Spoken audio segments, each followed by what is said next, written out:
Hawa ni wale ambao unakuta wamevaa t-shirt za kampuni mojawapo ya simu, wanasajili laini. Kwa hawa mabwana walifika Kaliua, wamevaa t-shirt za kampuni ya Yas, zamani Tigo, wanasajili laini. Wakamwambia huyu mama, sogea hapo uonekane. Yeye mama huyu ni mjane. Ulifiwa na mume wako lini? Mwaka jana. Alifiwa na mume wake mwaka jana. Alimwachia hela, lakini mpaka hawa na mtapeli alikuwa na milioni 40 kwenye akaunti yake ya NMB. Ana duka la vitambaa pale Kaliua mjini. Walichokifanya, walipofika dukani wakamwambia, tunataka tukusajilie lipa namba. Na yeye mama kweli anahitaji lipa namba. Kwa hiyo wakamkalisha pale, wakaanza kumsajilia lipa namba.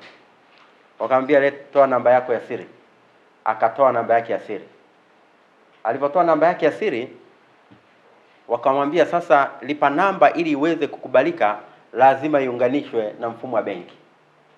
Kwa benki hawezi kukubali kama wakamuuliza una simu benki, akisema ndio nayo, basi tufanye mawasiliano ili benki waturuhusu tuweze kuingia ili lipa namba iweze kukamilika. Kwa mama akaona ameshikilia, akawaingizia namba zake za siri. Hawa jamaa nafikiri wakawa wameisha aidha zipiga picha au wamezimaki. Baada ya hapo wakasema baada ya dakika 20 lipa namba itakuwa imekamilika. Ile laini yake wakaichomoa, wakaweka laini nyingine ambayo sio ya kwake, wakaondoka.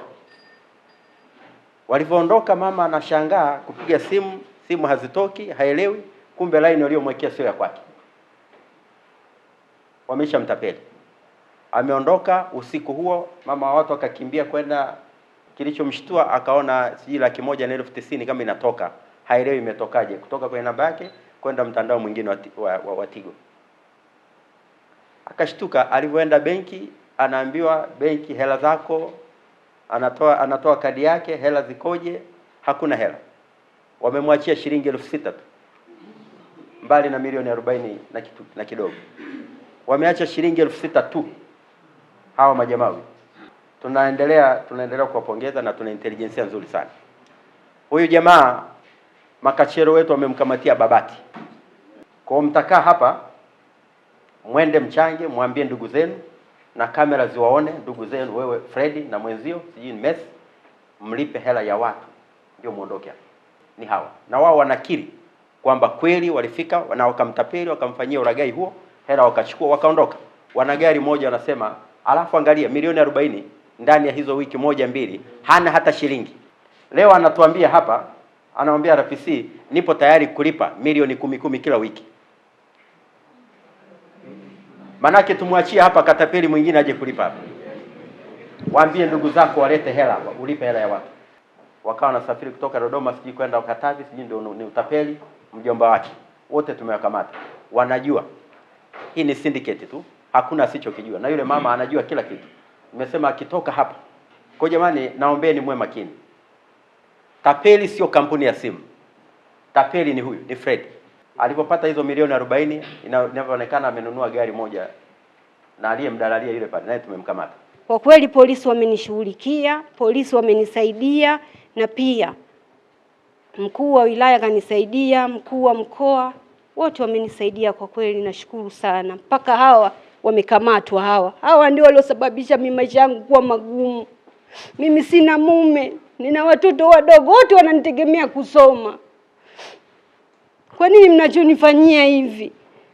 We hauna huruma? Kwa mfano wewe uwe na dada yako kafiwa na mume, alafu aje afanywe kitendo kama hiki, wewe utajisikiaje? Wewe nakuuliza, wewe uliosema wewe sio tapeli, nakuuliza, una huruma?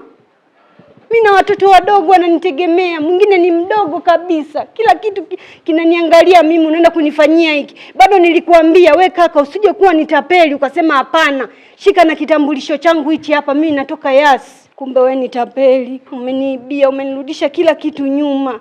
Mimi sasa hivi nahangaika, sina kitu, vitu vyote umeshabeba, mali yote niloachiwa umechukua. Naomba kama unanisikia nirudishie haki yangu. Hiyo ni haki yangu. Ni kwa ajili ya watoto wangu wadogo, wananiangalia mimi. Ndani ya mwezi mmoja tutakuwa tumemrudishia hela yake. Ndani ya mwezi mmoja tutakuwa tumemrudishia hela yake. Naitwa Freddy Ricardo. Fred Ricardo. Ndio. Fred ilikuwaje na wengine mtarudishaje hizi pesa? Hapo mbinu iliyobaki ni kuwapigia ndugu atusaidie.